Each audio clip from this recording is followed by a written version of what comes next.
5 conseils pour réussir son premier rendez-vous avec une femme. Tout d'abord, cliquez sur le lien dans la bio du compte sur TikTok, en commentaire épinglé, description de la vidéo sur YouTube et prenez votre fiche sur comment bien réussir son rendez-vous.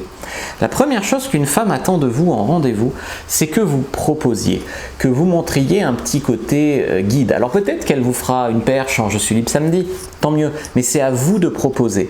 Et il y a des mecs qui me disent « je vais avoir un rendez-vous avec une fille parce qu'elle a dit « ouais, peut-être après mes examens on se voit ». C'est pas ça un rendez-vous. Donc vraiment la première leçon, c'est que vous avez un rendez-vous lorsque vous avez un lieu, une date, une heure.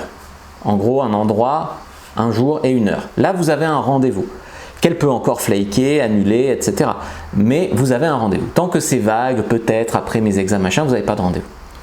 Ensuite, il faut bien se préparer. Alors, ce que les femmes attendent de vous, généralement, c'est des ongles propres. Donc, voilà, si jamais ça passe à l'action, vous prenez une douche avant, vous vous habillez correctement. Tu verrais le nombre de femmes qui disent, par exemple, pas de short au premier rendez-vous.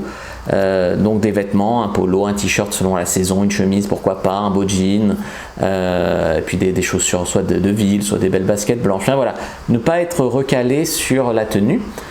Si vous avez fait un rendez-vous d'un site, une appli de rencontre, ce que je vous invite à faire, c'est reprendre une des tenues que vous avez sur une des photos, tout simplement, puisque vous ne lui avez plus dessus.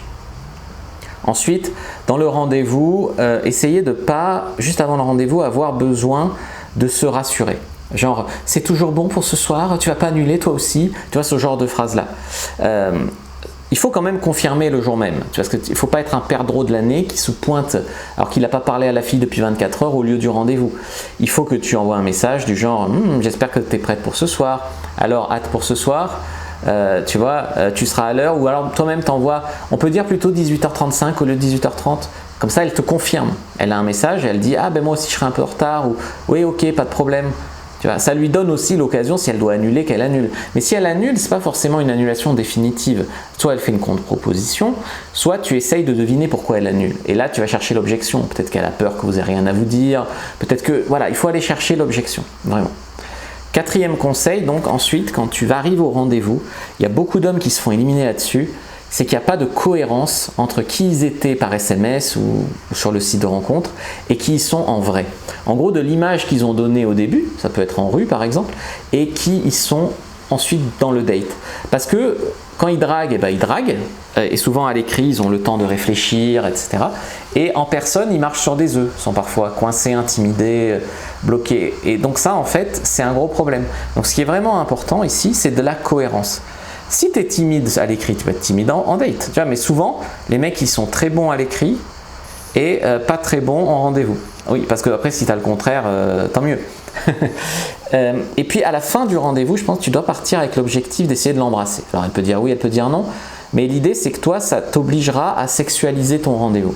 Parce que je vois beaucoup d'hommes, ils finissent un rendez-vous, je leur dis en coaching, là, tu vois, je leur dis est-ce que ça s'est bien passé? Ouais, on se reverra peut-être. Puis je dis t'as essayé de l'embrasser? Non, là pas, mais on verra peut-être la prochaine fois, peut-être. Non, tu la tiens, essaye de l'embrasser là. Parce que des fois, le rendez-vous il est moyen, tu essayes de l'embrasser, elle vibre, ça devient un rendez-vous bien. Des fois, le rendez-vous il est moyen, il se passe rien à la fin, elle est un peu déçue, mi-figue, mi-raisin, elle rentre chez elle, elle n'a plus envie de te voir. En fait, ça se joue aussi là-dessus, que le rendez-vous soit bien ou pas. Prends ta fiche sur réussir les rendez-vous, like, commente, partage et n'hésite pas à regarder une autre vidéo avant de partir.